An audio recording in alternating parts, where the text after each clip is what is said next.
સંકેતો. એશિયામાં શરૂઆતી દબાણ. ગિફ્ટ નિફ્ટી 20 પોઈન્ટ્સ નીચે. ગઈકાલે અમેરિકામાં રેકોર્ડ હાઈ પર બંધ થયો હતો ડાઉ જોન્સ. જોકે ટેક શેર્સના કારણે નાસ્ટેક અને S&P 500માં રહી 0.5% નરમાશ.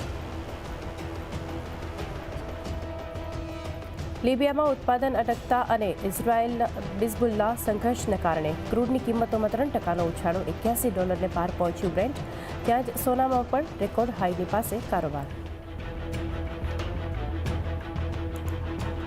સેબીની કારણ બતાવો નોટિસ પર પેટીએમની સ્પષ્ટતા. કહ્યું નોટિસ કોઈ નવો મુદ્દો નહીં. Q4 FY24 અને Q1 FY25ના પરિણામ સાથે જ આપી ચૂક્યા છીએ ડિસ્ક્લોઝર. ગઈકાલે આશરે 5% તૂટ્યો હતો શેર. સોલાર સેલ અને પેનલ બનાવનારી કંપની પ્રીમિયર એનર્જીસનો આજે ખુલશે IPO. 427થી ₹450 પ્રતિ શેરની વચ્ચે છે પ્રાઇસ બેન્ડ. ઇસ્યુથી ₹2,830 કરોડ એકત્ર કરશે કંપની. એન્કર રોકાણકારોએ લગાવ્યા ₹846 કરોડ. અને ભારે વરસાદથી ગુજરાતના કેટલાક જિલ્લાઓમાં પૂર જેવી સ્થિતિ.